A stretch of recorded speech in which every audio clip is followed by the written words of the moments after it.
Do you have Bird on your Mount Rushmore of basketball players? Top four, I would say no. Wow. And I think, controversially, I think we're probably coming to a point in the coming years where on certain lists that people like to make, experts like to make, Bird probably drops out of the top 10. I'm not sure he would drop out of my top 10 because of his impact on the game. But I think he's going to drop out of the top 10 on some people's list. So let's get right to it. Why Larry Bird for you and not? I mean, the Celtics have a ton of legendary, Bill Russell. Why not Bill Russell? Why Larry Bird for you to write a book? Well, as you said, my last book was about P Rose. For that book, I spent a lot of time back in the Midwest where I was born and raised. And when I came out of that project, I was looking around and thinking about other Midwestern stories that we had maybe overlooked over the years. And I began to think about Larry Bird. And every time we've come to this story, really honestly, over the last 50 years, every time, we always do it the same way. We always do the Bird Magic thing, where we weave together the stories of Larry Bird and Magic Johnson. And I get why we do that. Of course, Bird and Magic are going to play against each other in that epic championship game, the last college basketball game they'll ever play in March 1979. And then they will go on to save the NBA. So I get it. But the reality is, in the 70s, these two guys barely know each other. They've met one time. In that one time, they hardly spoke. So they're not friends. They're not rivals. They're not anything. Frankly, in March 1979, Magic Johnson is no different to Larry Bird than Sidney Moncrief or Mark Aguirre, other future NBA stars who Bird also plays that month. So, what I wanted to do with this book was just sort of tilt the camera a slightly different way, change the perspective and zoom in on an origin story, an origin story of Larry Bird in rural Indiana in the 1970s. And when you do that, change the camera perspective like that, what you end up getting is a completely different story, one we don't know, one we forgot, and you maybe more importantly get a totally new cast of characters. And unlike Magic Johnson, these were people who were around Larry Bird in those days. They do form him, change him, save him at times, and that's a story that I wanted to tell. Yeah, I mean, I read the book and it was great. I mean, I blew right through it. Did you have the title Heartland like etched in stone from the get up? Why Heartland? I mean, it's important to you, obviously, but why that title? Well, almost the entirety of this story unfolds in rural Indiana. This narrative takes place between 73 and 79. Everything after 79 is effectively for me is epilogue material. I feel like the Bird, Magic, Lakers, Celtics rivalries of the 80s has been covered ad nauseum. And so this is a story that takes place in rural Indiana. And so the title gets to that. I think it also speaks to, a bit of nostalgia for what we've lost. College basketball has changed. It's not what it used to be. And that's not all bad, frankly. I think personally that the system that we had in place before was wrong. For decades, the NCAA profited off the backs of amateur athletes, churning them up and eating them up in the process. Many of them would never go on to make a dime for their talents. So it's right that athletes are being paid, being compensated for that talent. But it feels like we replaced this one flawed system with another flawed system with no transparency, no guardrails, no limits. I think that's something a lot of sports fans feel. Last couple of NCAA tournaments have had almost no madness at all, almost no upsets at all. In this year's NCAA tournament, every single team that made the Sweet 16 was a major conference program. Every single team that made the Sweet 16 was paying their rosters at least $8 million a year for 1 year of basketball. And so in that world, can a Cinderella story like Indiana State in 1979, Larry Bird's team. Can a Cinderella story like that take place today? I mean, yeah, sure, it can happen, but it's going to be a lot harder when you've got programs that are investing 8, 10, 12 million dollars into their roster. That's a really hard ask for a small school like Indiana State, which this year was paying their roster about $300,000. I think it's just going to make this kind of story, this kind of Cinderella, increasingly unlikely in the NCAA tournament, even though they're now expanding to 76 teams. That's not going to change it either. I'm going to fast forward because I had that down as far as, so it sounds like A, you're okay with the NIL, and B, you're not okay with the expansion. I think the expansion is a disgrace, but I mean, correct, you're okay with NILs and not Well, with the expansion. yeah, in broad strokes. To be more specific, I do think it's right that players are being paid. I also think we need guardrails and transparency. Like I said before, we have no idea what players are being paid. The shadow money that used to move underneath the table is just now moving over the table, but we still don't know what it is. So there needs to be transparency, in my opinion. There needs to be guardrails. There needs to be more rules and regulation around NIL. And yeah, the 76 team tournament is to me, frankly, just a joke. You know, uh, It's unbelievable.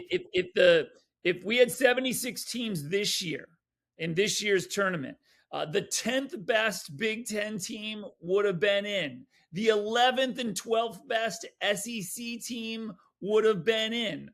The 10th, 9th best Big 12 team would have been. And this is, teams like Indiana, Auburn, West Virginia.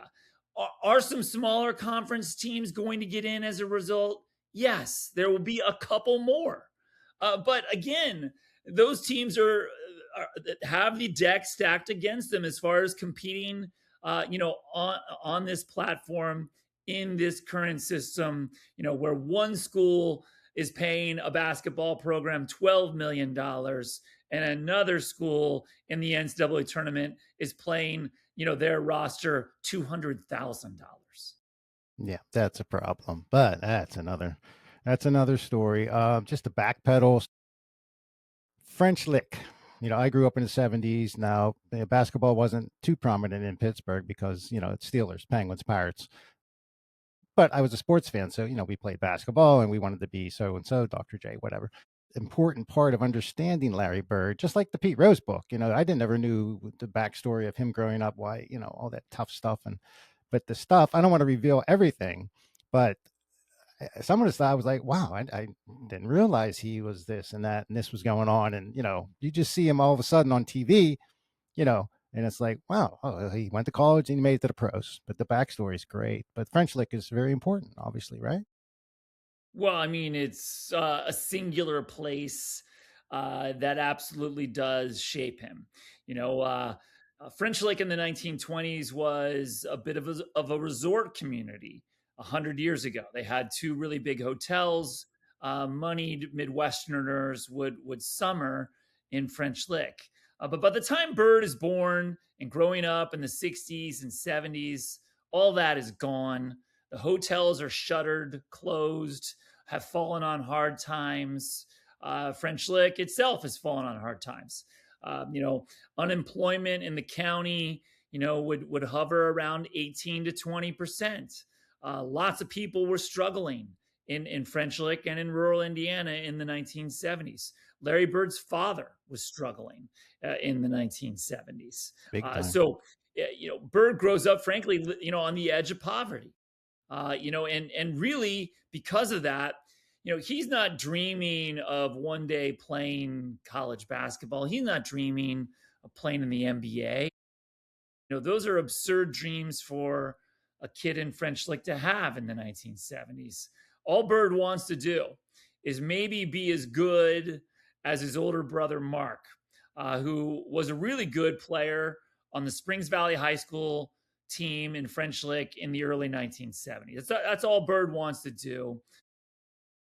And so, when opportunities open up that are beyond that, in the beginning anyway, it's almost jarring for him.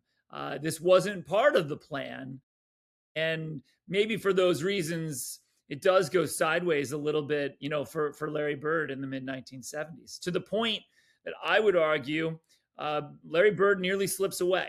I do believe there's an alternative reality out there where Bird never becomes a star. He doesn't play in the NBA. He doesn't go to the Celtics. None of that happens. He really nearly does slip away forever in the mid 1970s. I mean, the NBA wasn't even on TV. The NBA playoffs were delayed. It's mind-boggling to think of that today. The NBA finals were tape delayed. Yeah. I It's mean, unbelievable.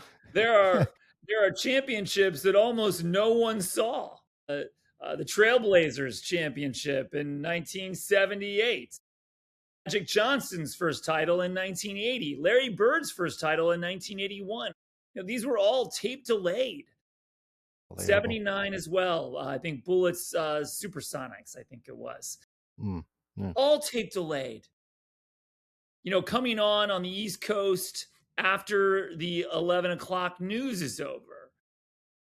So it's a sport that is objectively dying, struggling to maintain a foothold in the sporting consciousness, struggling to draw television audiences.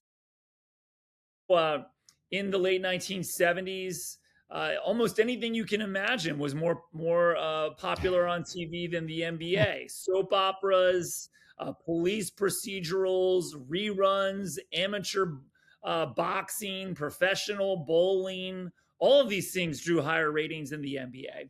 Meanwhile, at the same time, college sports is growing. I think one parallel between Charlie Hustle, the Pete Rose book, and this book Heartland is that the 1970s is a time when all the sports that we love today are really sort of growing into the polished corporations that they now are.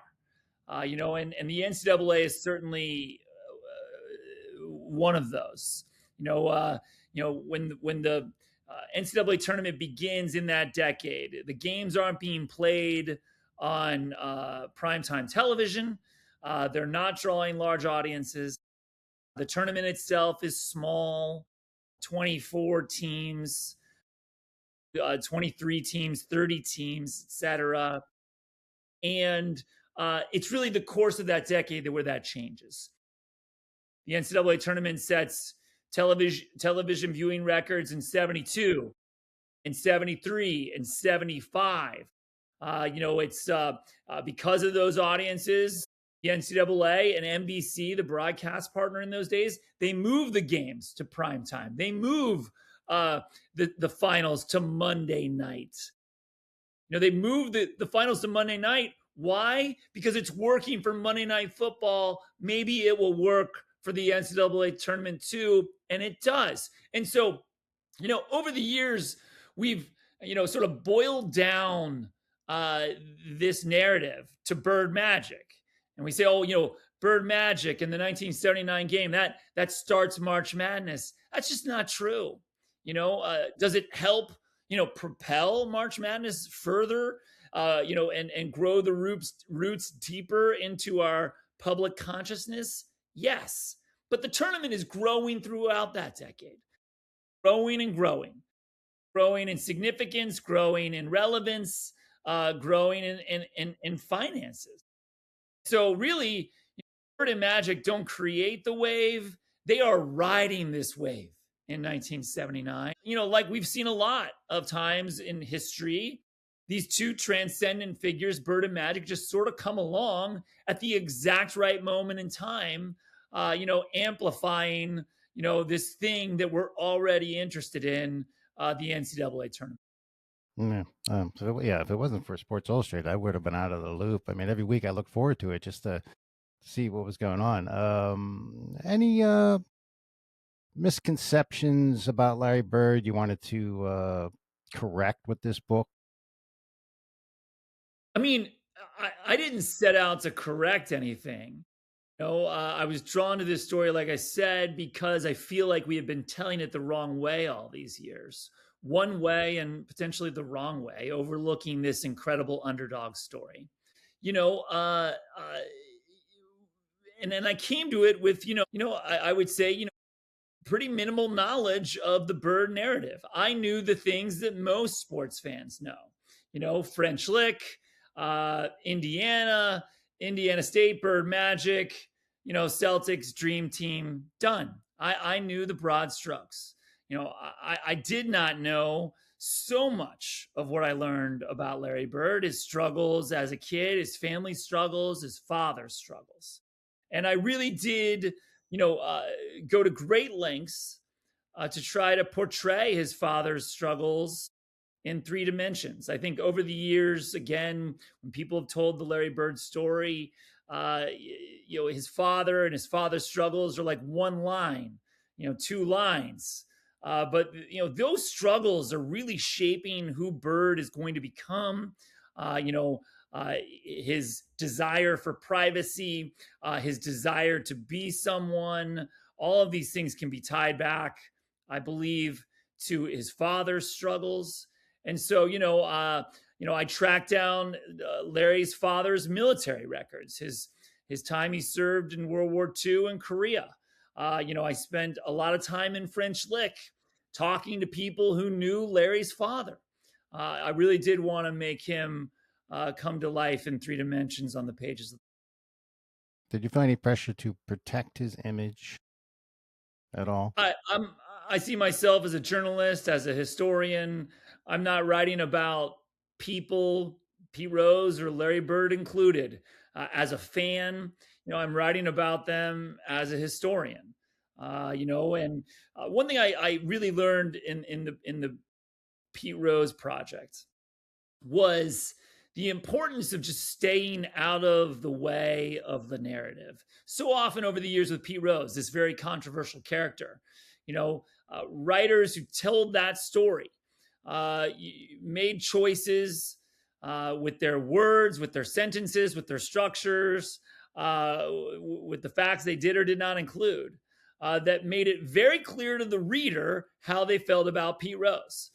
You could really sort of boil down Pete Rose books in general into two categories. There were the Pete Rose books that were there to lionize him and overlook his mistakes and celebrate him as an American hero.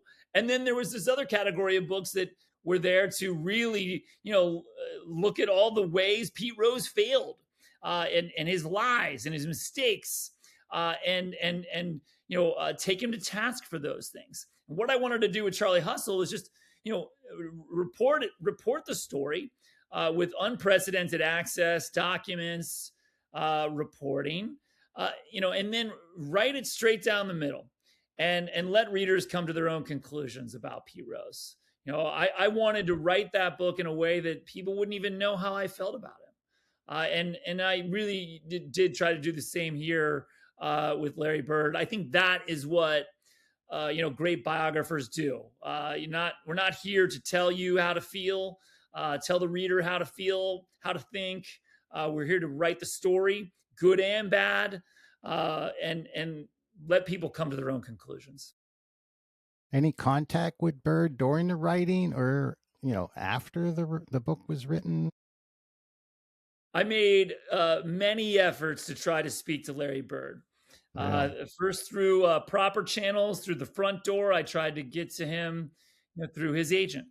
And when it was clear that that door was closed, I began to work back channels, try to get to Bird through his friends. And, I did interview, for this book, some of Larry Bird's closest friends. I don't mean, Magic Johnson or Danny Ainge or Kevin McHale, guys he played with and against in the 1980s, other stars. I mean, Larry Bird's closest friends, the people he's texting right now. I did lengthy interviews with some of them and tried to, see if they could get Bird to speak to me. He would not. And listen, again, as a historian, as a journalist, I want to talk to everybody. Of course I do. But I've learned over the years that you can often tell, portray a more accurate portrait of a person by talking to 15, 30, 50 people around that person than you can by talking to the person, him or herself. And I do believe I did that here. So, are there any players or any player? Let's just hypothetically, we're not in the internet age. You can't look at the highlights, and you're talking to a young basketball kid, player, whatever. Any players in the NHL, or Jesus, the NHL, the NBA, that you would say, you know what? Take a look at this guy. He's similar to Larry Bird. Anybody in the NBA now similar to Larry Bird? You mean currently, right now? Currently, yeah. You know, of I know course. it's a tough one, but Well, because of Larry's race, his whiteness, which is a huge part of my narrative. When folks ask that question that you just asked, the person that they immediately turn to, is Cooper Flag, another white star, another white player. That is something that we just do. We have to compare one white star to another. And Cooper Flag's an incredible player, rookie of the year, but had not a Larry Bird. breakout season with the Mavericks, and I think even exceeded what folks thought he would be, even though he was the overall number one draft pick last year. But Not Cooper's close. game is significantly different than Bird's game. Uh, Bird, really was this talented outside shooter, who was ahead of his time in a lot of ways. The 3-point shot didn't exist when Bird was in college. If it did, I mean, Bird might have shattered every scoring record that existed. Bird, 6'9", a power forward or a small forward, a 3 or a 4. But in a lot of ways, he's like Steph Curry, who's playing still today. He's like a Ray Allen, who came, before. So those are two names just off the top of my head. Steph Curry has reinvented the game, changed the game. Bird changed the game too in a lot of ways. True, true. Do you have Bird on your Mount Rushmore of basketball players? Top four, I would say no.